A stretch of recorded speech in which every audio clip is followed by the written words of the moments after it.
I can say without a shadow of a doubt that the Soviet Union was very interested in UFOs.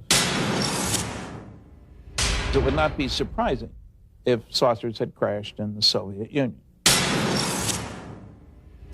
This is so far the best footage of an alleged crash UFO or a dead alien that I've seen so far.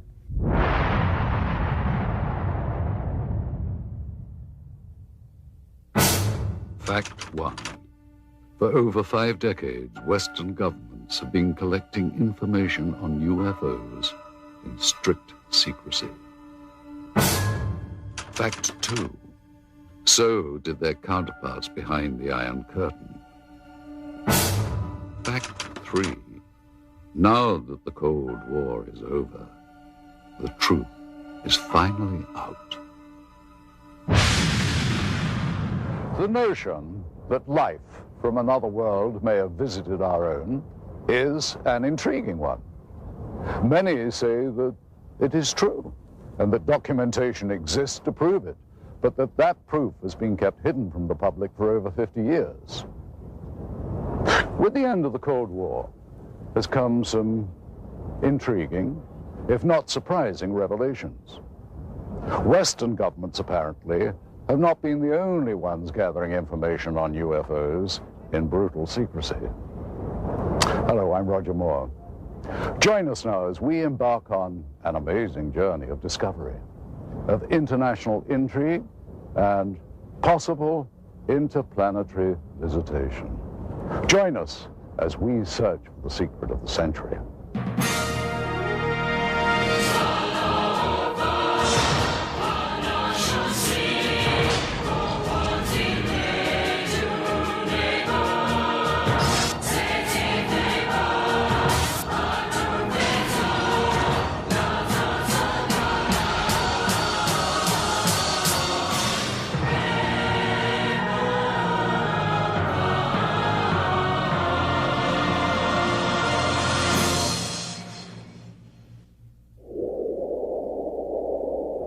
The vastness of Russia is overwhelming, even to those accustomed to the wide open spaces of America. Huge tracts of eastern Russia are still uninhabited, and it was in just such a region, remote and far from civilization, that something profound happened nearly a century ago.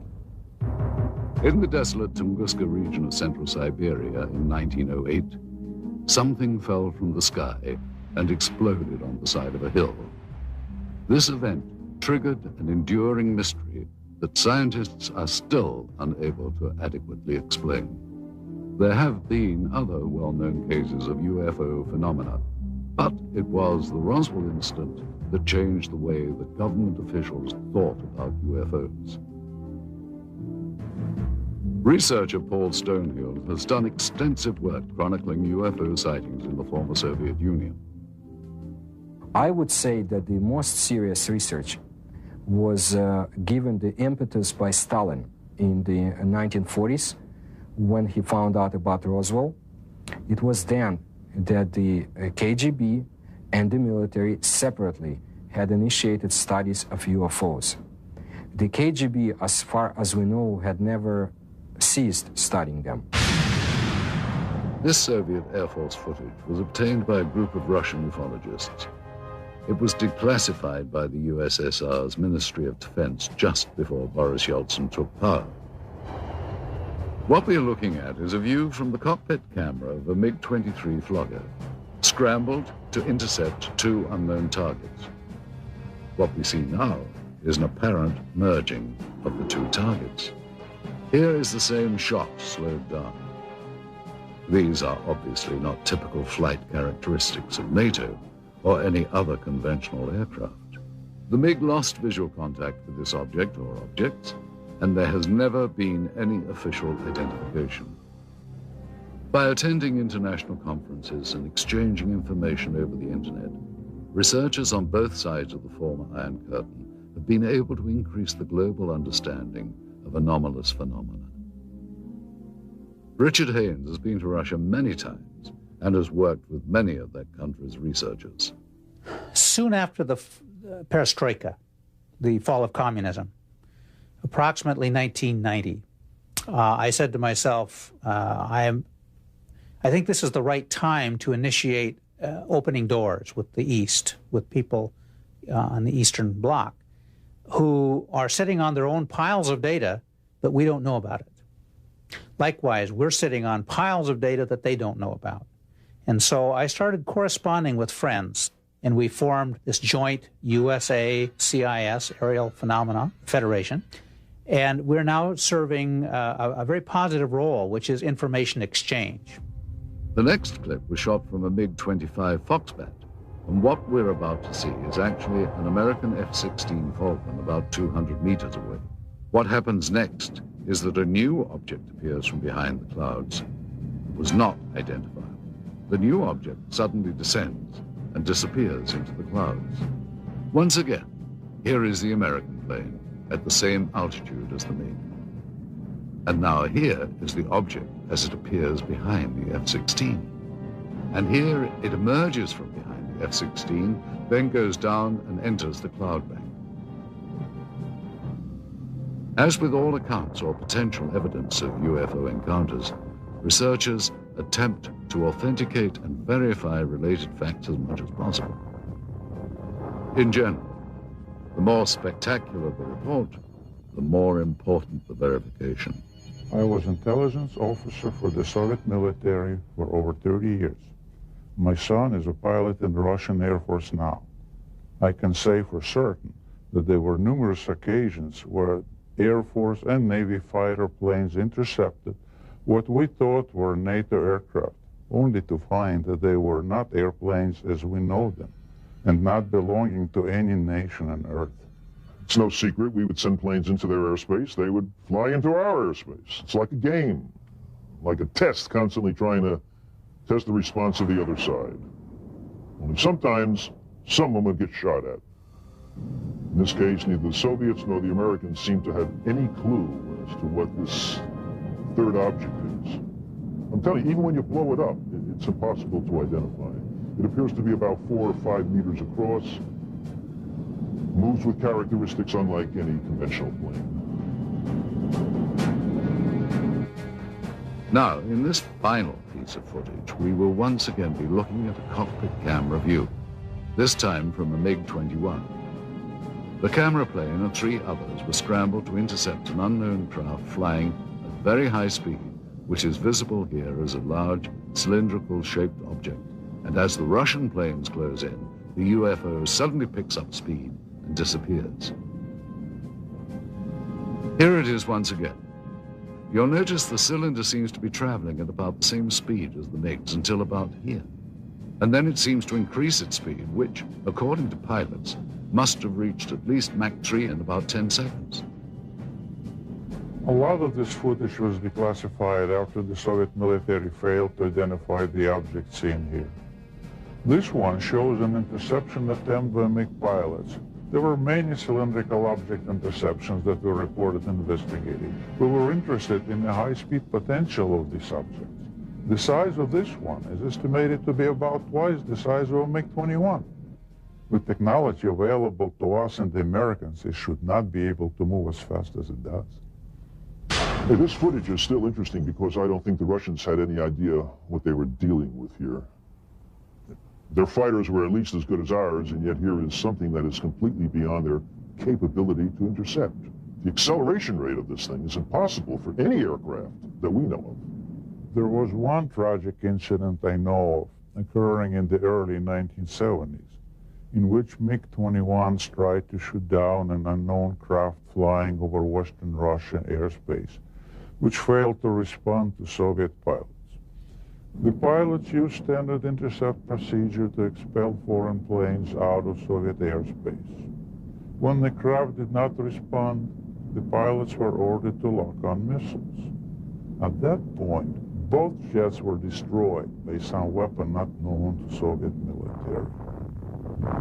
Both pilots perished.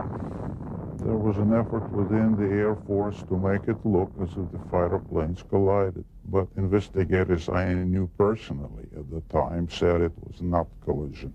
They were shot down by something. The NSA intercepted a radio transmission that we were copied on. Apparently, the Russians lost a couple of MiG-21s or 23s. They were trying to intercept something unidentified. All I know is it wasn't one of ours. You know, our department received a number of stories like this involving the Soviet military and UFOs. One of the most intriguing stories we came across was first told in the new book, UFOs in the USSR, by Russian author Veniamin Grigorievich Vereshchagin.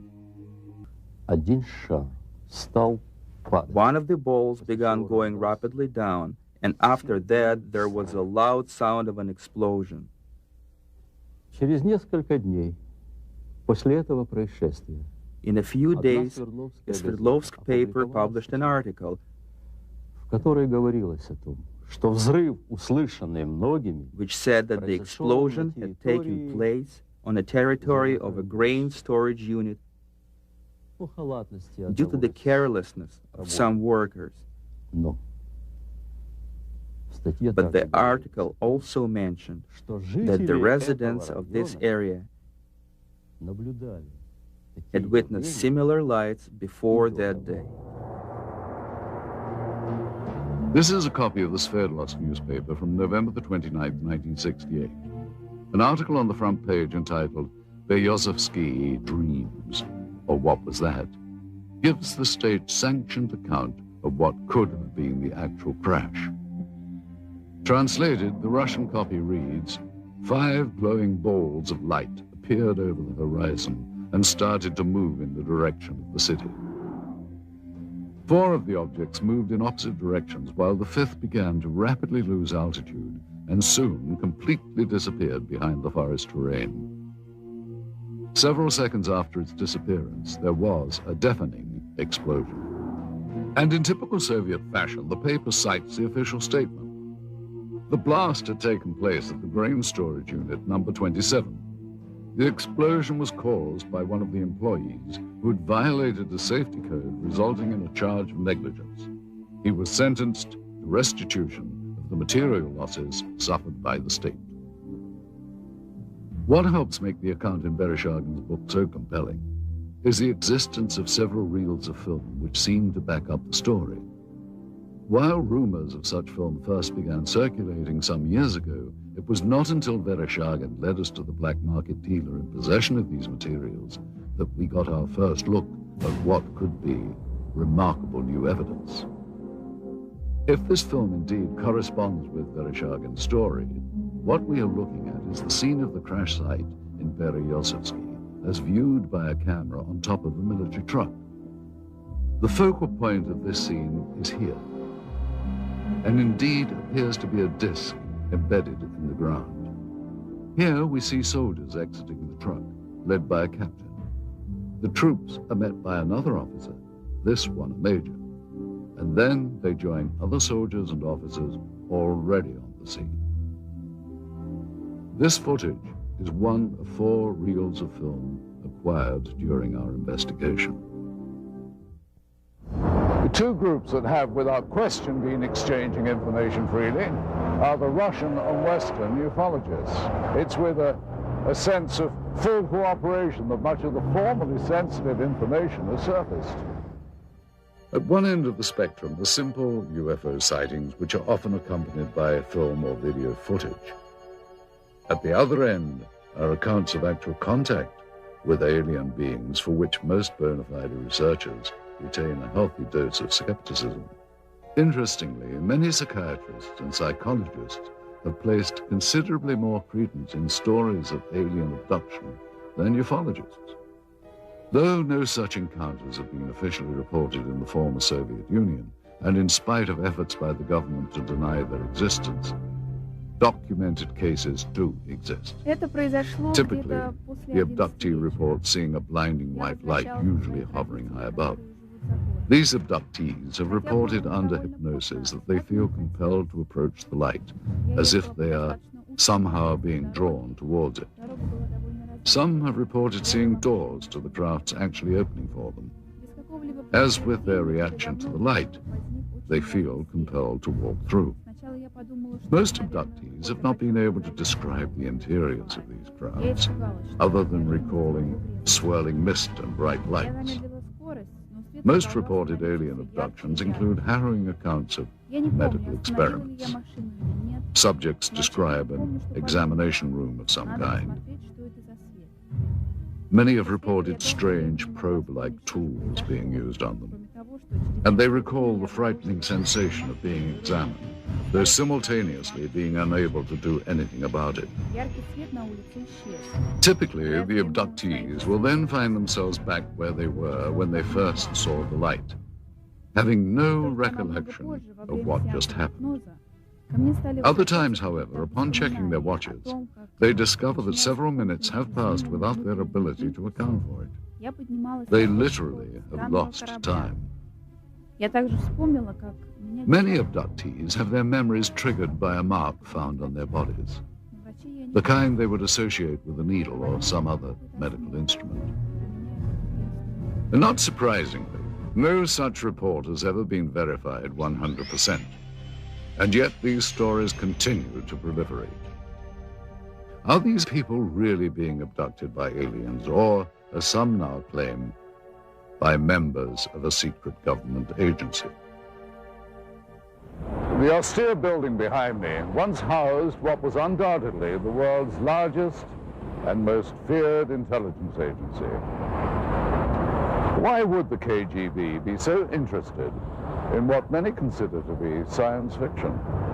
From the beginning of the communist era, the Soviet leaders relied on a strong secret police to act as watchdog and often executioner for their rule. This was not a new concept for Russia. During the rule of Tsar Nicholas, the secret police was everywhere, its agents spying on everyone. There were agents watching every train station, hotel, and theater. Shortly after the Russian Revolution, the first Soviet government approved the creation of their own secret police. It soon became a powerful mainstay of the Soviet system. To ensure the continuation of communist rule, the main domestic role of the secret police became to seek out counter-revolutionary views and ensure that those holding them were dealt with. After the death of Stalin in 1953, the secret police became known as the Committee for State Security, or KGB. As the Cold War heightened under Khrushchev, this was also the era that boasted the growth of the KGB's image as an international spy agency. Foreign espionage was at its height. According to Western authorities, the KGB managed to infiltrate every major Western intelligence service. During the height of its existence, the KGB was the largest secret police and espionage force in the history of the planet, with more than 300,000 agents. Its body consisted of 17 separate units charged with such concerns as counterintelligence, foreign espionage, and internal security. The division known as the Scientific and Technical Directorate was the unit responsible for the acquisition of top-secret technological information and materials, including those not originating on Earth. The government body that had the most interest in anomalous activity was very possibly the Soviet military. Did high-ranking officers of the Russian armed forces really believe they could gain a military advantage from UFOs? Though there has been much speculation on the exact nature of the Roswell incident and reports of actual alien beings, conclusive evidence of such encounters has proved elusive. In 1997, the U.S. Air Force issued a follow-up to its earlier Roswell report, which they subtitled Case Closed. They tried to account for the stories of aliens by suggesting these were simply crash test dummies misidentified. So it was with a sense of both excitement and caution that we examined the footage recently recovered in Russia. This reel contains images of what appears to be a scientific or medical examination of organic body parts. The individuals seen here appear to be forensic pathologists or biological research scientists. Speaking in Russian, they are seen inspecting the specimen, the leader of the procedure describing his actions and the measurements they are taking. After several minutes of this, there is a change in camera angles.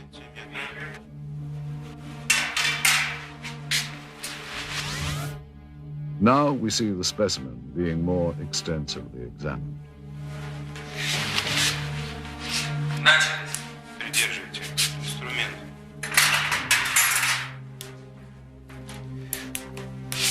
Ткани разрезаются тяжело. Пробуем кусачки. Придерживайте.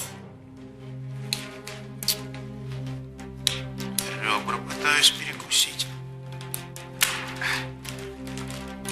Так, нож. Tools are used to cut open what the leader constantly refers to as tissue. Что-то белое попадает. Очень ригидные ткани. Давайте попробуем другим. Придерживайся.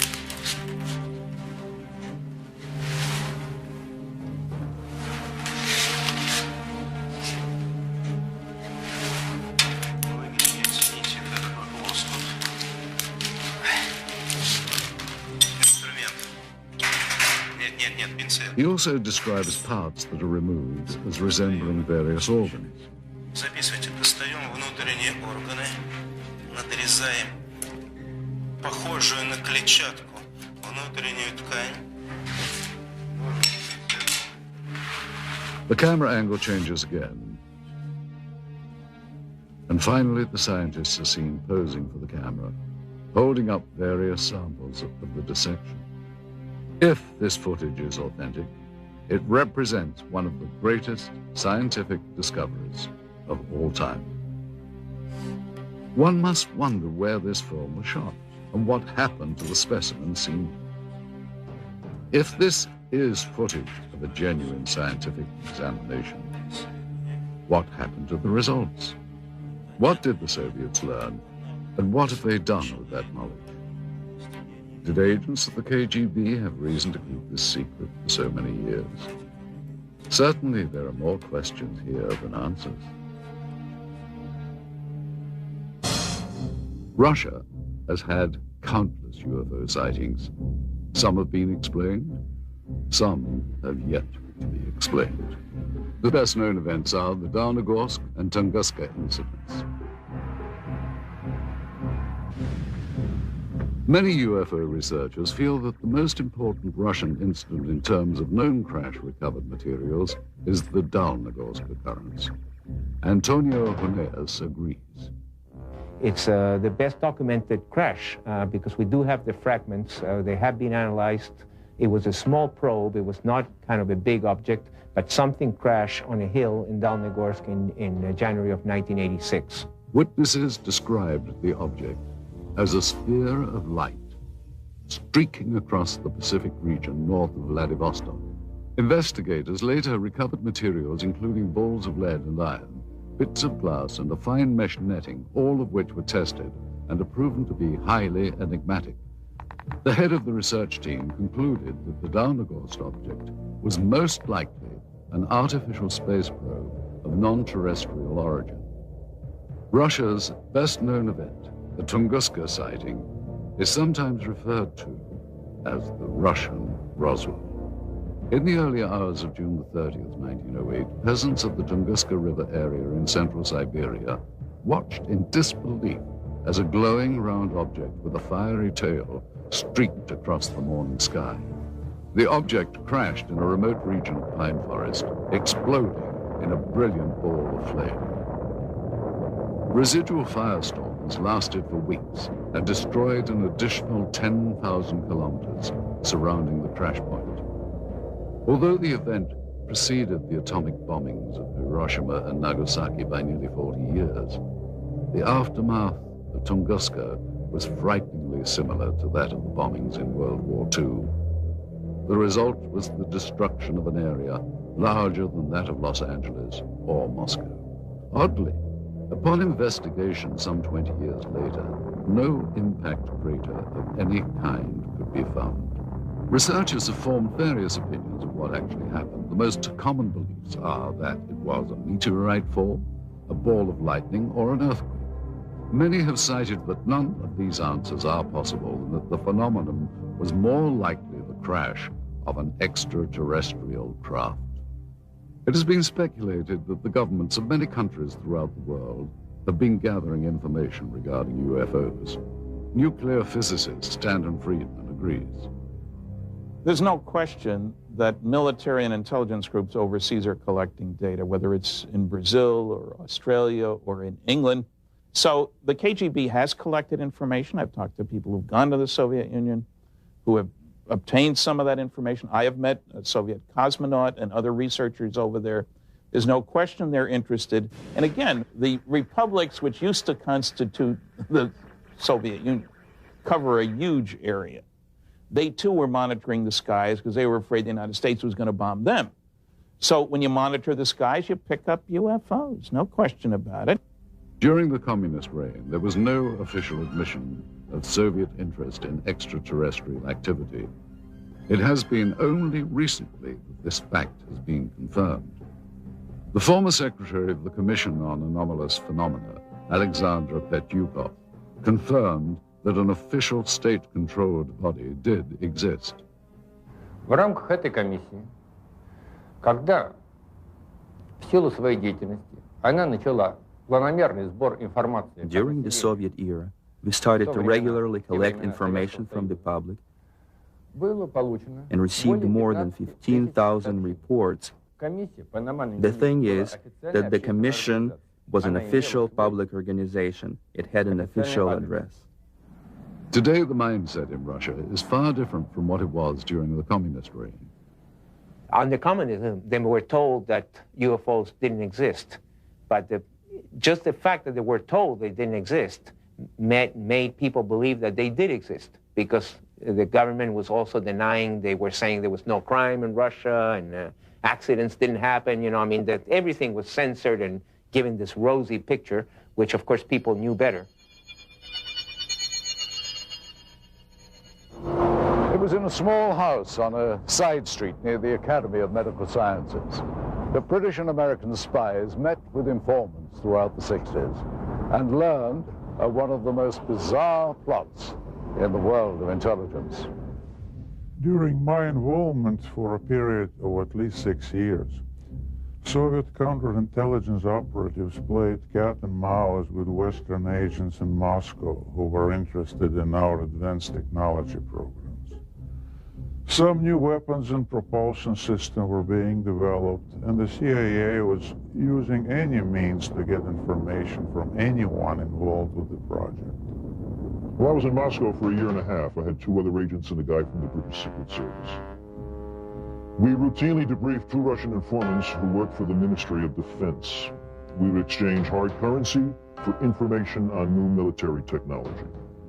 Some of this technology was definitely related to UFOs. One way we often dealt with such incursions was to feed false information through double agents to give American and British bad leads. Well, we knew the Soviets were onto something after we started getting all kinds of smokescreen intelligence. That was a sure signal that they were hiding something. It was an indication that they had recovered something near Sverdlovsk. They were keeping it very secret. Senior research scientist Dr. Richard F. Haynes believes the Soviets had good reason to be interested in UFOs. It's my understanding that the Soviet military has had a continuing interest in UFO phenomena for very, very many years. And the reason being that their air traffic controllers, their radar sites, their military pilots had been reporting things, just as ours had, and they had no explanation for them. And so the first possible explanation would be that it's a foreign nation test or espionage or something like that of a military nature. And if you're in the military yourself, then you take that very seriously and you explore it. This film footage certainly seems to depict interest by Russian military personnel in the object that is seen sticking out of the ground. Soldiers, officers, and civilian-clothed agents are deployed around the site, and they appear to be both guarding and examining the object. This is what we found on one of the 4 reels of film obtained in Russia. After viewing the footage, we were able to determine that it was most likely shot with 2 separate cameras. One apparently a handheld camera, which starts out on the approaching truck, and a second one seen here on a tripod. As the soldiers march past, you can see the cameraman turn to follow the troops. Here we cut to the other angle, the point of view from the tripod camera. And here you see the handheld camera as the truck pulls up.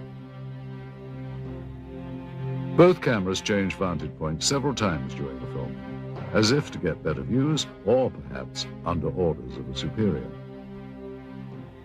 From this angle, we see yet more troops arrive. Author Veniamin Vereshchagin describes the event. Весной же 1969 года рабочий местного совхоза In the spring of 1969, a collective farmer found some strange remains in the forest not far from Berezovsky и сообщил об этом, and reported that to the local security organs, те в свою очередь who in their turn обратились asked за the neighboring помощью military division of Air военной Defense части Troops, PVO, ПВО. to provide assistance with the 7 investigation.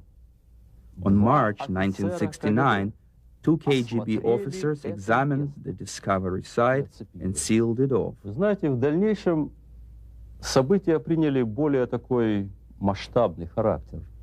По просьбе КГБ были привлечены On the KGB request, a Soviet army unit was brought to the discovery site, и в результате уже очень тщательных обследований были найдены after close examination of the place. They found some wreckage debris of a disc-shaped object частично. partially sunk into the ground. Поначалу органы безопасности предполагали, At first, the KGB thought that the debris американскому разведывательному самолету или came from an American spying plane or a Soviet spaceship. George Filer, a retired Air Force intelligence officer who was stationed at Langley, is not surprised the Russians were so interested in this object. We found that the Soviets would pay to get information on UFOs as opposed to, we'll say, an F-111 aircraft, that they were, in a way, more interested in UFOs than some of our latest aircraft. And here you see the man who is probably the head KGB agent directing the cameraman to point his camera toward the disc. A total of almost 1,200 feet of negative were recovered just on this crash site. It is possible that more film was shot, but this is all that we were able to obtain. None of this film depicts the removal of the disc itself, and at no point do we see inside the object. From this angle, we do see the handheld camera shooting behind or inside the disc. However, that footage, if it was, in fact, ever shot, was not included in the cans of film we acquired. We can only speculate that it may still be at large. We must also speculate on how the object ended up here. Based on information from Vereshchagin's book and what we can see in this footage, we have created this computer-animated version of how researchers believe the crash may have occurred. The questions then become, where did this object come from and how did it come to crash here? And more importantly, what has happened to it since?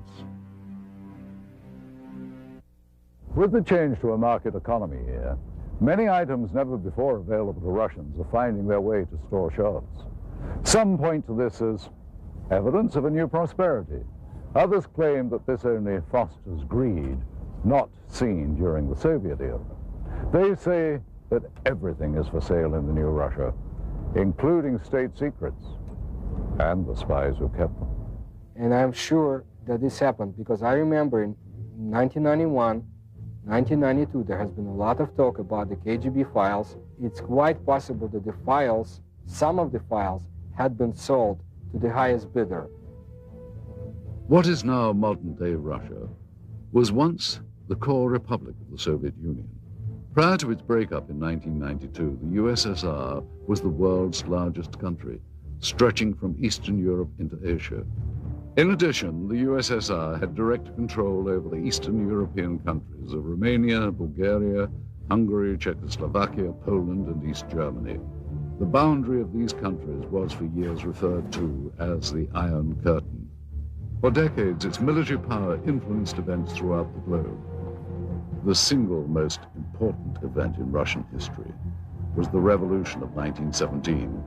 The Bolsheviks changed the country from a monarchy to the world's first communist state. In the late 1920s, Joseph Stalin transformed the country even more by regimenting every aspect of daily life and still managed to brutally stomp out his opposition. While the USSR was allied with the West during World War II, the years after the war ushered in an era of mistrust that came to be known as the Cold War. This new relationship chilled ever further in August of 1949, when the Soviets exploded their first atomic weapon. The Western powers, including the United States, viewed the USSR as the world's greatest threat. In its ongoing competition with the West, Russia's greatest victory occurred in 1957 under the leadership of Nikita Khrushchev. It was the beginning of the space age. As the first nation into space, it's not surprising that in the years to follow, the Soviets would become increasingly curious about extraterrestrial life existing in our galaxy. Despite their early victory in the space race, back at home, the standard of living and the country's lagging economy weighed heavy on the minds of the Soviet citizens. Under Soviet President Mikhail Gorbachev in the 1980s, the terms glasnost and perestroika came to represent a period of humanist reform.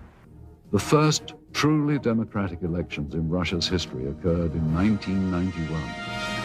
After 70 years of Soviet rule, the USSR was dissolved. A new market economy has emerged along with more freedom for the people. While there are some who yearn for a return to communism, most citizens feel that the new Russian democracy has been a vast improvement to their daily lives. But with these positive changes come problems. In a recent news survey in Russia, citizens were asked the question, who controls Russia today? An astounding 23% responded the mafia. Renowned Russian writer and Nobel laureate Alexander Solzhenitsyn wrote, Russia's economic chaos is the result of merely criminal reforms that have created a new class of mafia capitalists. The word mafia refers to the new system of organized crime in Russia involving countless government officials, businessmen, and organizations controlled by criminal groups.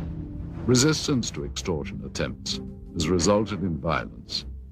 Kidnappings, assassinations, attacks on family members, or harsh persecution by corrupt government officials have been documented.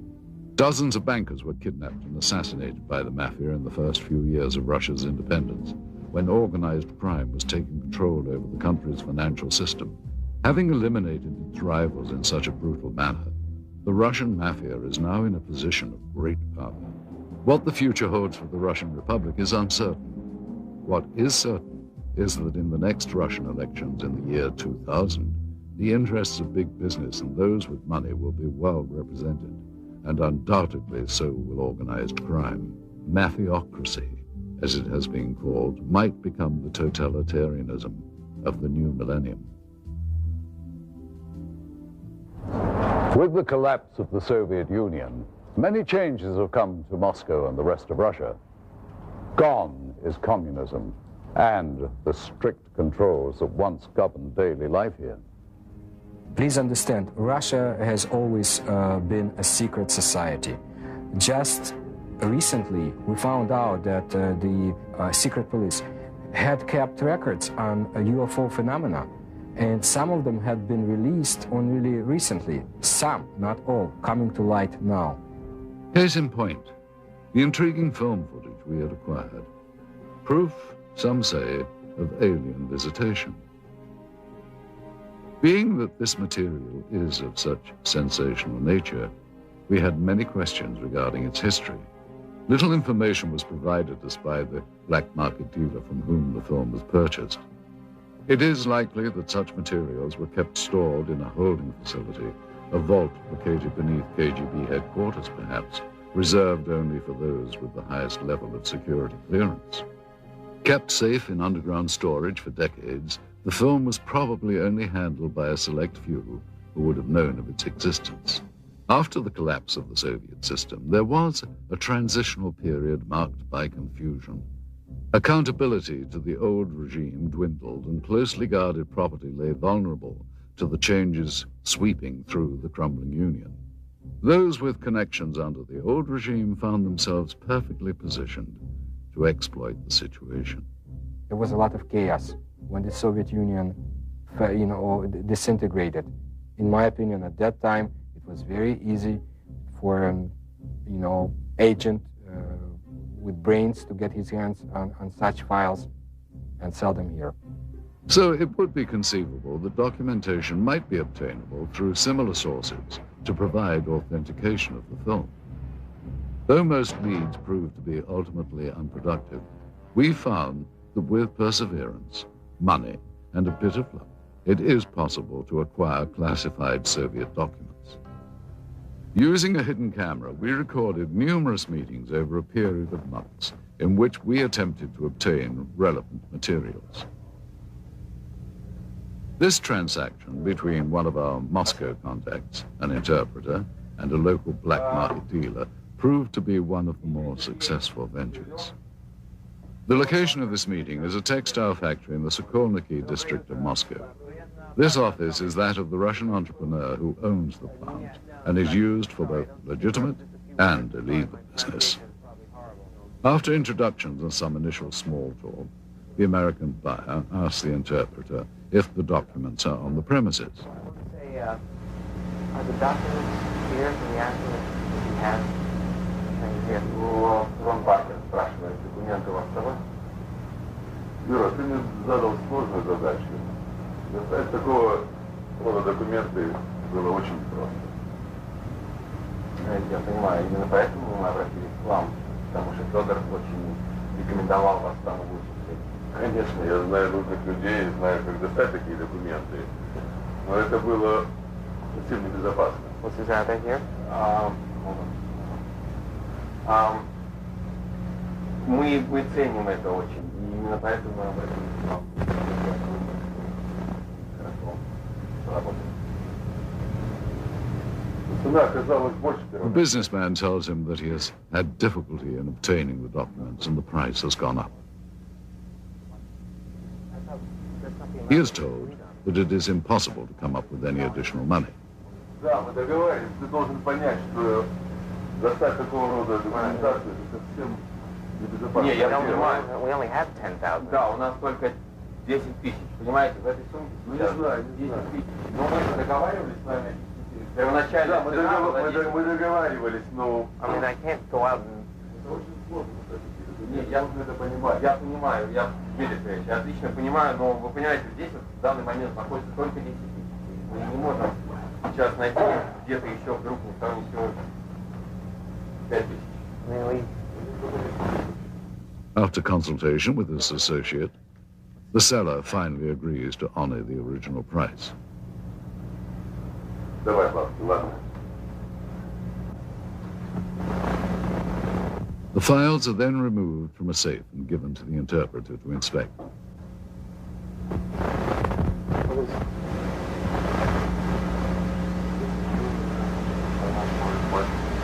This is KGB? Yeah, this is KGB. This is some report about extraterrestrial. Does this look... Do you think this is... Он просто хочет убедиться, что документы подлинные.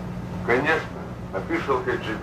After inspection of the documents and a cursory verification of their authenticity, the transaction is completed. Okay, well, we should pay Mr. Chevalier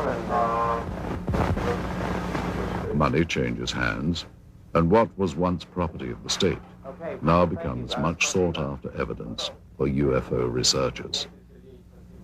What made this transaction so successful was that among the pile of documents acquired, several were extremely enlightening, including a top-secret KGB report on Operation Sverdlovsk Midget and a request for military assistance from the Soviet Ministry of Defense.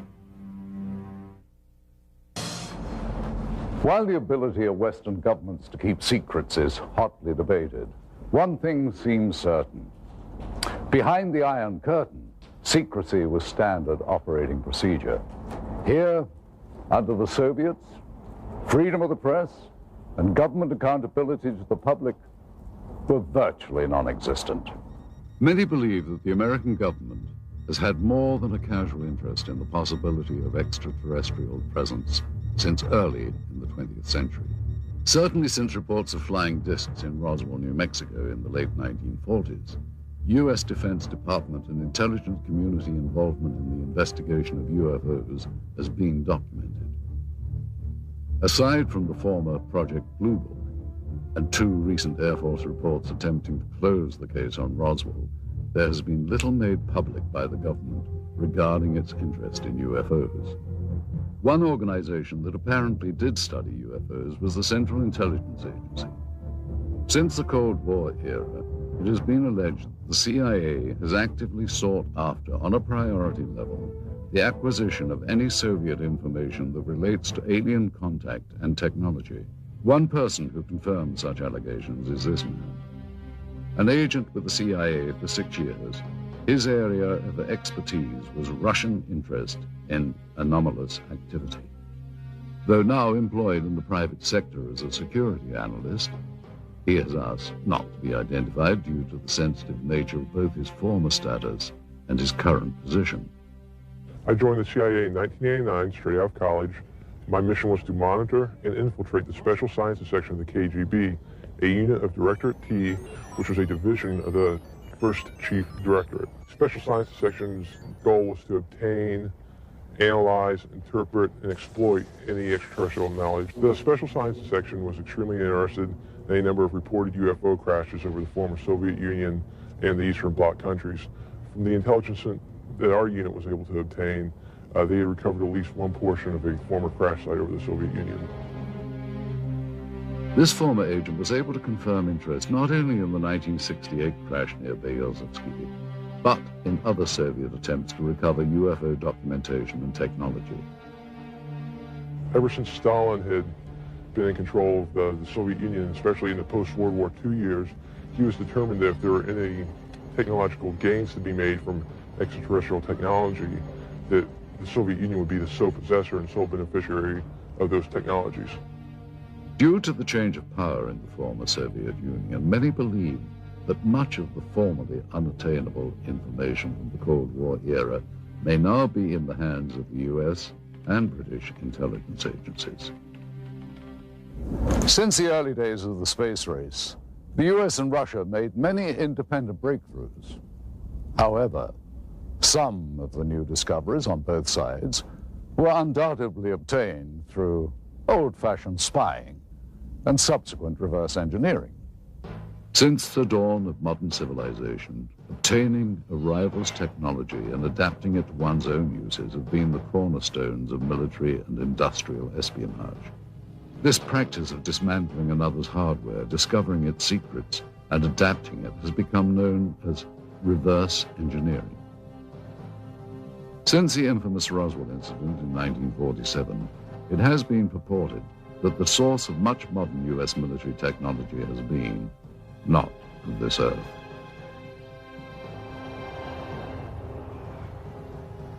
A number of technologies were either partially inspired or wholly inspired from what was recovered at Roswell. It's amazing that when you look at the profiles from both the sides and from dead on, how close to stealth technology and spy plane designs that the Roswell ship resembles. We firmly believe that she is the design Rosetta Stone and the holy grail for aerospace design technology. According to witnesses and UFO researchers, debris supposedly collected from the site indicated a technology superior to any existing on Earth during the post-war years. The possibility exists back in the 40s that because all this new technology came out of Germany, we had scientists from Germany that either we were testing new advanced concepts to us at the time, these rocket engines, which were brand new to us, or this was some kind of smokescreen, if you will, to hide or to put the Russians off guard, make them think we were further along than we really were. And there's been a history of misinformation on both sides trying to keep each other off guard, and that very likely is one of the possibilities. If it wasn't Roswell, we're probably doing it some other place. Such advances as the Hubble telescope and the Super Arbec missile engines are rumored to have benefited from alien reverse engineering. In addition to Roswell, there is another name heard frequently with regards to reverse engineering. The military facility located in the Nevada desert, commonly known as Area 51. One theory is that Area 51 is the hub of alien reverse engineering. But is the United States the only military power to have engaged in this secretive development of military technology? Or did Soviet military and intelligence organization reverse engineer technology from alien spacecraft that may have been recovered in Russia? Do the Russians have their own version of Area 51, located somewhere in the uninhabited parts of their vast country?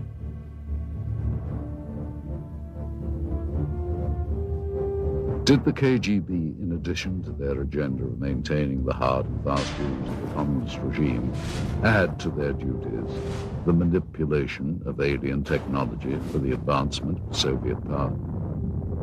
Thus far, of all documented UFO sightings that have taken place within the former Soviet Union, not one was publicly acknowledged by the KGB. While reverse engineering remains a common practice throughout the world, not only in the military, but industry as well, the question as to whether or not it has ever been used to obtain alien technology remains unanswered.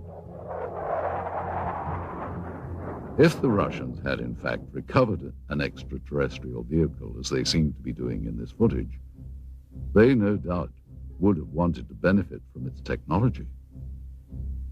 We invited ufologist Stanton Friedman to view the recovered footage and to give us his input. It would not be surprising if saucers had crashed in the Soviet Union, and if somebody had monitored this on radar or from whenever. Satellites, we had satellites, they had satellites at that time, or just a report from a local person. And the kicker is, the fact that you get troops out there and a cameraman doesn't necessarily mean it's a flying saucer. We need to be a little cautious about jumping to conclusions. Now, I think that film is worth a detailed investigation. Those things cost a lot of money, actually, to go over it. You have different specialists looking at it. You know, are the uniforms correct for the time frame? Is the film actually made in the Soviet Union? We asked Russian film expert Sergei Goncharov to examine the film for its authenticity. He first explained the background of the film cans. And this is the name of the factory that manufactures the motion picture film in the city of Pereslavl. This is the type of film type A2, which is the emulsion. After Sergei examined the cans, he felt that they were authentic and consistent with the area and time period from which they had allegedly come. Now that we've looked at the cans, the next thing to do was to actually find out if the film itself had any markings on it. Okay, in the very beginning of the film, we have this word, which in Russian says начало, or the beginning, or the start. Now, the next bit of information are these two items. M-A-R-T, Mart, which is the month of March, 1969, letter G for year. So the year of 1969, the month of March. Okay, then we have the two bits of information which says plyonka number 267. Plyonka in Russian means emulsion or film, could denote the reel, the roll, or a batch, and this, of course, is the number. The next thing we see is this bit of information. Совершенно, секретно, top secret archive of the KGB logo, and the word archive of the KGB. Finally, Sergei Goncharov compared the markings on the film itself to what was printed on the cans. As you notice right here on the edge of the negative, we have the word безопасная пленка, meaning safety film, and cheap A2 or type A2, which is exactly the information that you have on a can. Next, we showed the film to Russian researcher Paul Stonehill. The colors of the film, the quality, soldier uniforms. Somebody would have to go into special, to make a special effort to make a film that feels like something that was made in 1960s. I've seen a lot of films made in the 1960s, and this film here is almost of the same quality. It's not a 1980s or 1990s film. The KGB officer that had been looking and touching things looks quite genuine. To me, my gut feeling is this is not something that they had made intentionally to fool people. UFO researcher Antonio Huneeus offered us his views on the film. I would say that visually it's very impressive. The first thing that struck me was the good quality. Very, very, very clear footage. You see, of course, it wouldn't be impossible to duplicate, as a hoax. You would have to hire some actors and so on. But it was quite well done. Of course, it could even be some kind of disinformation too, that the KGB was quite notorious about doing disinformation. For what purpose, I don't know, but they might have done some kind of training film or something to... Of course, if it was disinformation aimed against the Americans or something, we never heard of it, so that's also dubious. Finally, while Mr. Huneeus felt that the film required more investigation, he was impressed and intrigued by it. Well, I would say that if this is real, and I do not have the elements to make that judgment, this is so far the best footage of an alleged crash UFO or a dead alien that I've seen so far. To appreciate the difference in attitude here with respect to such unconventional science as the study of UFOs, it is important to understand some of the cultural contrasts between Russia and the West. For hundreds of years, Russian culture has been steeped in religion, mysticism, and superstition.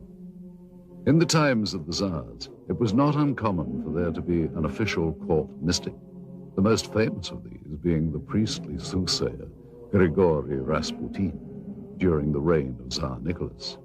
Even though religious expression was suppressed, it is now making a resurgence, and the many places of worship in Russia are once again housing congregations and becoming a big part of daily life. Russians seem to have an open-minded attitude towards the paranormal and such unconventional sciences as the study of UFOs.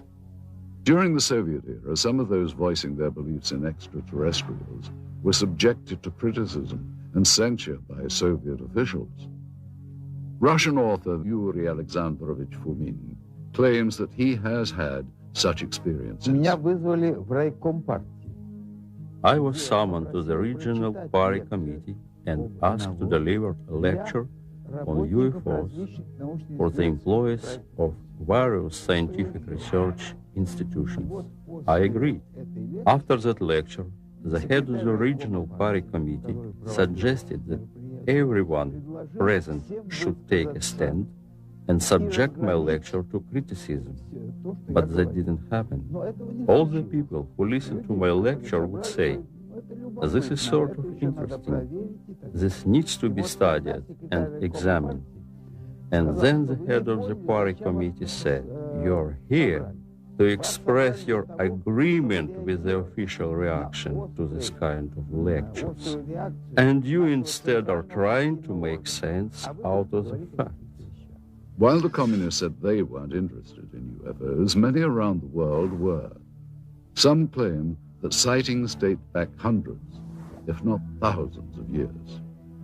Much like their American counterparts, many modern Russian citizens are very open to the possibility of the unusual.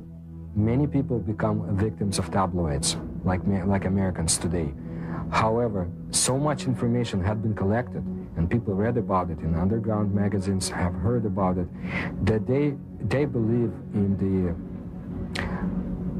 extraterrestrial explanation of UFOs, not so much time travel, but as the extraterrestrial.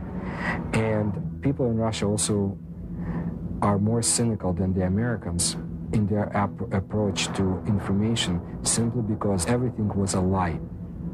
Both Americans and Russians believe they have been lied to by their government about many things, including extraterrestrial research.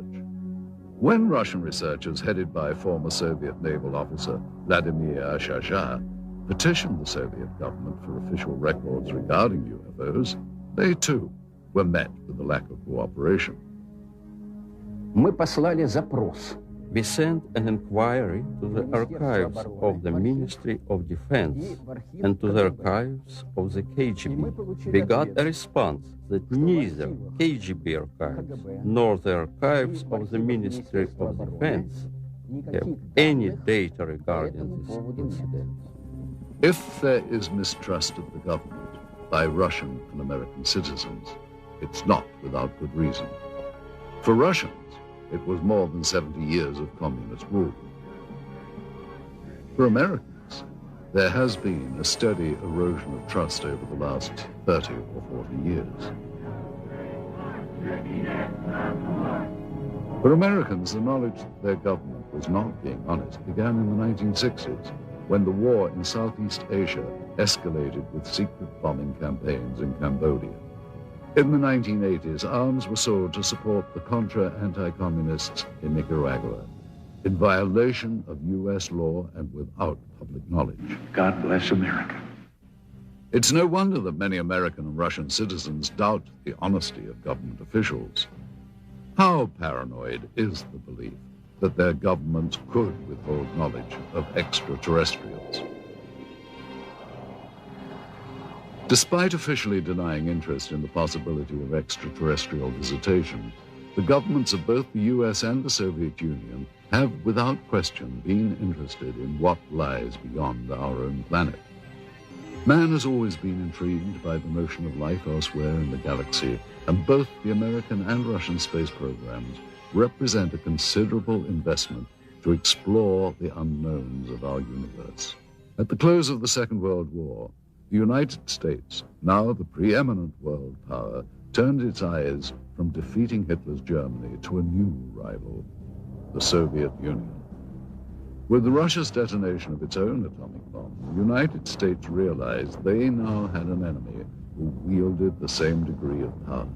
During the Truman administration, loyalty oaths taken by government employees became a common practice, which would eventually lead to the ugly communist witch hunts of the House Un-American Activities Committee. Winston Churchill's pronouncement that Eastern Europe was now behind an Iron Curtain gave birth to a new term for this confrontation between East and West, the Cold War. With fear dominating the United States, paranoia over potential communist influence took the form of weird invaders from other planets. The possibility of a Soviet invasion was too frightening to contemplate. Helmeted men from Mars launching an all-out attack on Earth, however, was another matter. Therefore, Americans retreated to dozens of science fiction films that were thinly veiled warnings against the Red Menace. With Chuck Yeager's historic Flight that broke the sound barrier, the next frontier to conquer would be the stars. This set off a global competition between the world superpowers as to whom would get to the heavens first. It became known as the space race. To meet the demands of such technology, NASA, the National Aeronautics and Space Administration, was formed in 1958. The space race would nearly end in defeat for the United States, however, with the launch of Sputnik. The U.S. feared if the Soviets could launch a probe in space, would missiles launched from that probe be far behind? When cosmonaut Yuri Gagarin made his historic orbit around the Earth in 1961, he became the first man in space. The United States realized their only hope of beating the Soviets was to have the first man on the moon. And in this dream, they would find a passionate champion. It was President John F. Kennedy's promise to have a man on the moon by decade's end that shot the space race into another dimension. It would not be until Neil Armstrong's historic first lunar step on July the 29th of 1969, however, that Kennedy's dream would be fulfilled. In years to come, the cumbersome NASA rockets would give way to the more streamlined and modern space shuttle. Even before the fall of communism, a new unity would develop between Russia and the United States. The petty rivalries of the past gave way to a new cooperation, which would culminate in the joint Russian and American crew of the space station Mir. Modern astronauts like Dr. Michael Foale would make history working with their Russian counterparts in space. At long last, the demons of the Cold War had been silenced. The first human beings in space were Soviet. Were the Russians also among the first to encounter beings not from this Earth? This footage, which seems to depict Russian pathologists dissecting what appears to be a non-human life form, requires further analysis. We once again asked Stanton Friedman for his comments. I don't know what to make out of it. I'd certainly say it's worth further investigation. By my standards, it's in my gray basket. Not black, not white, maybe. Worth following up on. We then asked film expert Sergei Goncharov if he thought that the film's characteristics on this reel were consistent with the time period from which it was supposedly shot. It certainly is consistent with the information on the can. It is negative. It's got the negative perforations. It's exactly what the information on the can indicated. Sergei explains the significance of a flash frame, an interesting and possibly important characteristic of the film that was discovered. All right, now, a flash frame, this is, of course, a flash frame is that piece of film that is, when you push the button on the camera and you start exposure and you stop the camera to stop the exposure, and then you restart the camera again. By virtue of inertia, the camera will sometimes expose either a flash of light, or if you point the camera away from the person in front of it, you will see some other subject matter. Those flash frames appear between the takes and sometimes show things and people that are not part of the scene itself. You have people that have nothing to do with the information that you've seen on a film before or after. Again, an individual in uniform. You see these people performing a procedure. You have somebody in civilian clothes, people that you have not seen before. As this is in a flash frame segment, which was not meant to be as the procedure that was being photographed. Mr. Goncharov concludes that while the film's stock and camera techniques are consistent with KGB and Soviet government films of that period, he feels that the discrepancies with the subject matter require closer scrutiny. Anytime you have subject matter of this type, any additional investigation is worthwhile. Absolutely. Stanton Friedman was further intrigued by the medical techniques in the film. I don't know what to make of these guys with what seem to be medical instruments, certainly in a medical facility, judging by the stuff on the wall. And it's interesting that you can see their faces, which is interesting from two different directions. You can tell their identity if you could find people that look like that. And they're apparently not afraid of contamination, ingesting anything toxic. Now, that could be that they'd already gone through this routine and somebody had said, hey, there's nothing bad here. We then showed the film to Dr. Annette Ryan, a former lieutenant colonel with the Army Institute of Pathology. The first thing that I noticed is the way the doctors are dressed. They're dressed in these pristine white lab coats, and I think it would be more common for them to be dressed in scrubs or even butcher aprons, unless, of course, they know that they're being filmed and they want to look good. They also look very young, but that is consistent with forensic examinations, and that's because senior medical staff usually don't get involved in this type of procedure. I also noticed that they're wearing rubber gloves, but they're not wearing any other protective gear. They're not wearing goggles, they're not wearing masks, they're certainly not wearing any biohazard suits. I would assume that's because they're not concerned with contamination. And this, of course, is typical of Russian-Soviet medicine. I mean, when we think of Chernobyl, just remember back that there was a terrible lapse in any type of protection. It certainly would not happen in the United States. I mean, it would be unheard of. Next, Dr. Ryan commented on some of the specific medical procedures. All right, what's happening here is that they're using dissecting scissors to open up the sternum, which is a common procedure at that time. He's using the proper tool. The way they're holding and using the various tools looks correct, which indicates to me these people know what they're doing. I would say there's little doubt that these are actual Russian medical people. Now, if you look closely at this procedure here, which is repeated several times in this footage, what they're doing is removing a piece of material. The one doctor refers to it as an organ or resembling an organ. Then the diener snips off a small sample which is placed in a specimen jar for later analysis. Well, that's exactly what would be done in a forensic case or in the case of scientific research, for instance, if some new species had been discovered. They would remove very small pieces for later chemical and microscopic examination.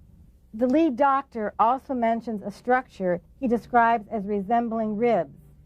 And here you can see what indeed resembles a rib cage, as if this was the torso of some anthropoid or human-like organism.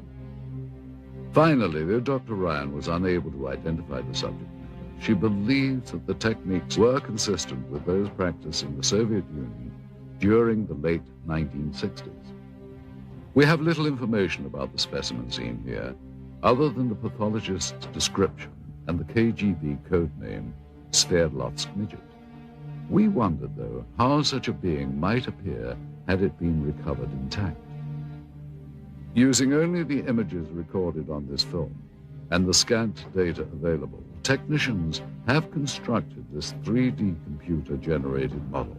Thus, with a bit of imagination and some forensic speculation, we have recreated what may have been the Soviets' possession of an actual being from another world.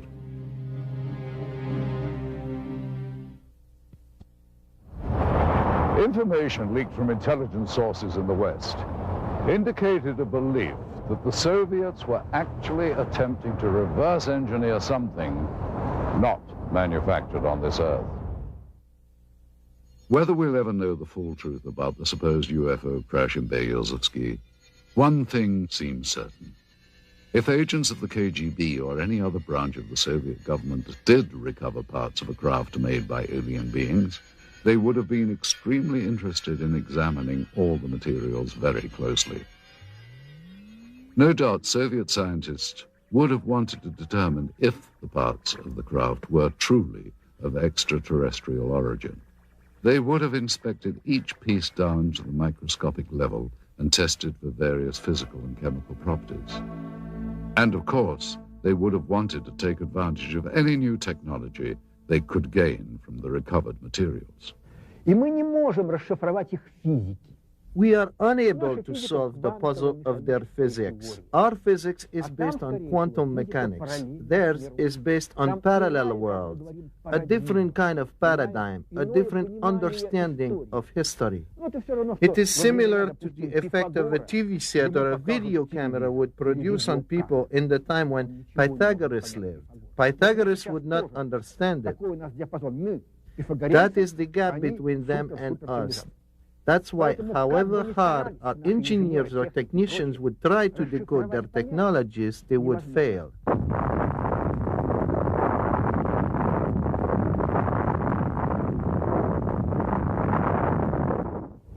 Back in the West, not only did the military consider UFOs a serious subject, but the Soviets' interest in them as well. It seems that, in the beginning anyway, both sides thought that flying saucers were an invention of the other. And that fueled a decades-long campaign of espionage and counter-espionage. Many believe that U.S. intelligence agencies such as the CIA, NSA, and the military have not been completely forthcoming with information regarding extraterrestrials. The same is apparently true of the KGB. Some claim that the KGB, as well as the U.S. government, may have been using the UFO phenomenon as a smokescreen to cover other top-secret activity from the very beginning. Former NASA scientist Dr. Richard Haynes concurs. Well, all I can say is that there are verified documents from Stalin's time that showed he had an intense interest in Roswell, what was going on in Roswell, New Mexico in about mid-40s. Well, that makes very good sense from the standpoint that that's where our atomic bomb group was, the 509th Bomb Group, from which Hiroshima and Nagasaki events happened, ultimately. It's where the pilots trained. So it's understandable that Moscow would be very interested in this subject from that standpoint.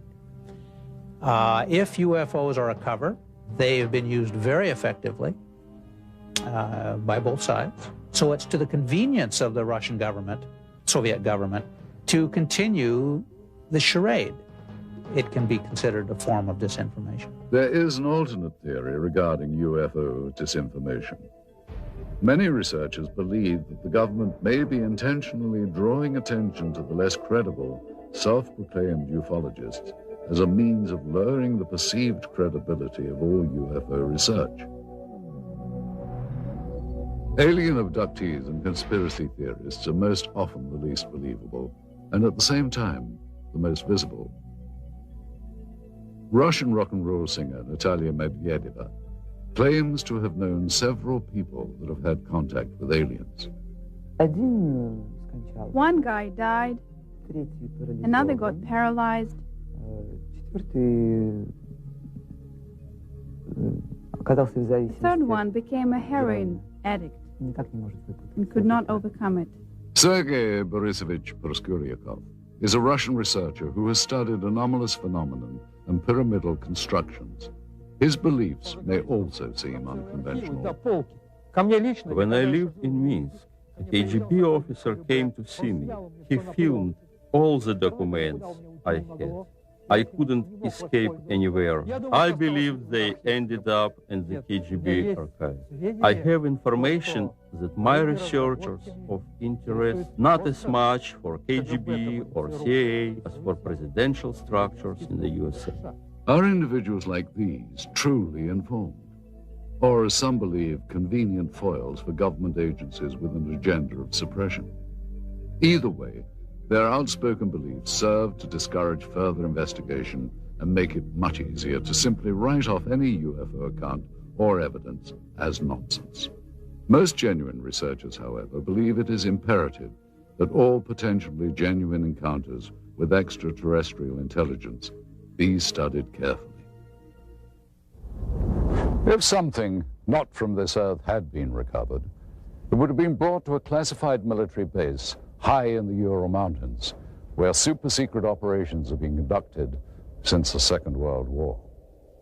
This incredible footage depicts members of the Soviet armed forces and what are believed to be 2 KGB agents inspecting and recovering a crashed flying saucer.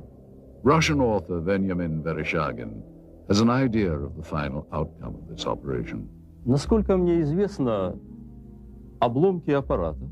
As far as I know, the debris and their organic parts were taken to Mytishi, где предположительно были сделаны, where the apparatus was disassembled,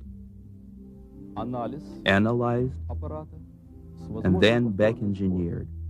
Неизвестно, что произошло с органическими остатками. As for organic parts, но я имею сведения о том, что они были перевезены в дальнейшем. I heard they were taken to Moscow. What happened afterwards, I don't really know. His story seems to be backed up in part by one of the people who claims to have been involved in the operation back in 1969. We found ex-KGB staffer Pavel Alexandrovich Klimchenkov living in seclusion in the Bryansk region of central Russia. He remembers the strange wreckage found in Beryozovsky. At first, everyone believed that those debris were parts of some novelty aircraft manufactured in the United States or England.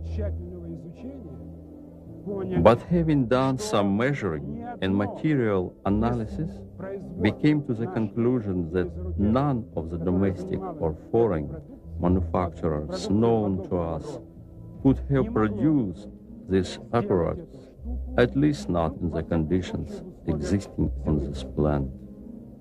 И вот тогда поступил приказ из Москвы It was then that an order came to transport the debris to the base in Mytishi near Moscow. Together with several other officers, I was assigned to provide safety and security to these materials during their transportation. In attempting to verify the authenticity of this evidence, we have had the footage and the film itself examined by several experts. We also carefully studied the documents we had procured, which lent further credibility to what we had been told. Among the most telling was this top-secret KGB report specifically referring to Operation Sverdlovsk Midget and describing in detail the recovery operation at Beryozevsky. This document mentions the crashed disc, the organic remains, and the filming itself. There was also this secret order from the Soviet Ministry of Defense requesting assistance from military unit 67527. We looked closely at such elements of the footage as the uniforms and the arm patches worn by the soldiers. These patches seem consistent with the patch worn by such Soviet Army air defense companies as military unit 67527. They're all wearing winter coats, which don't appear to have much in the way of insignia on them. And that is not out of character for the winter coats. They would generally not contain much in the way of identification. These are all members of the same unit. I can see that the weapons are AK-type weapons. The main battle weapon of the Russian army, even up through today's date, is the automatic Kalashnikov weapon. Yeah, it's clearly an AK, fixed stock, birch stock, no muzzle brake, milled receiver, no question about it. That also seems to be consistent with the muzzles of the weapons that I can see in this film. In addition, we had notes from the scientific examination of the recovered organic specimen, which seemed consistent with the soundtrack of the dissection footage. With so many elements in seeming consistency, Vereshchagin's story becomes even more tantalizing and perplexing at the same time. Is it possible the Russians actually recovered an alien craft and its occupant 3 decades ago? If members of the Soviet Army had knowledge of a supposed UFO crash, then what happened to these individuals? And if they can't be found today, why not? In the course of our investigation, our goal was to follow every lead, to search for every scrap of information regarding the incident so named Operation Sverdlovsk Midget. The tenuous paper trail we have reconstructed using recovered government documents led us eventually to a lab of the former All-Union Scientific Research Institute of Biology. In attempting to obtain records on the individuals depicted in the dissection footage, we turned up these additional documents. 3 death certificates, all dated March the 24th, 1969, within a week after records indicate the examination was performed. Cause of death for all 3, cerebral hemorrhage. Dr. Ryan told us that the odds of this occurring naturally are next to 0. The former state-run institute is now a private teaching center known as the Moscow Medical Institute. That this is the same facility as seen in the film footage becomes obvious with a comparison of such fixtures as the stonework tables and the distinctive tiling on the floors. The difference is that one-time experimental procedures have been replaced by routine anatomy lessons with plenty of hands-on experience. Secretive operations are now openly administered educational opportunities. But we did find in the basement of the building remnants of this facility's past, reminders of a time when procedures here were not open to the public or subject to public scrutiny. What were the Soviets experimenting on in decades past at the Research Institute of Biology? The answer to that question is still yet to be found. Indeed, many questions about the film footage and the alleged Operation Sverdlovsk Midget remain unanswered. Any extraordinary find, such as the apparent filmed record of a crashed spacecraft, or of what appears to be scientists examining parts of an alien life form, require further analysis. Yet it seems incredible that so many elements of this story from so many diverse sources appear consistent. The original account as told by researchers and witnesses, the recovered documents, and of course, the film. We have to ask, is this footage genuine? And if so, does it represent an actual case of alien visitation, or, as it has been suggested, was the footage created as part of a Cold War disinformation campaign? One other proposed possibility is that it was simply a military training exercise captured on film. Again, if it is a real UFO crash, where are the remnants? And what happened to the body of the alien being? With all that we have unearthed here, the big question seems to be, what is the significance of what are clearly some very profound discoveries? And will we ever know the full story? We hope you've enjoyed visiting Russia with us, and we hope you've gained some insights on what promises to be a continuing source of intrigue and controversy. Thank you for joining us. I'm Roger Moore in Red Square.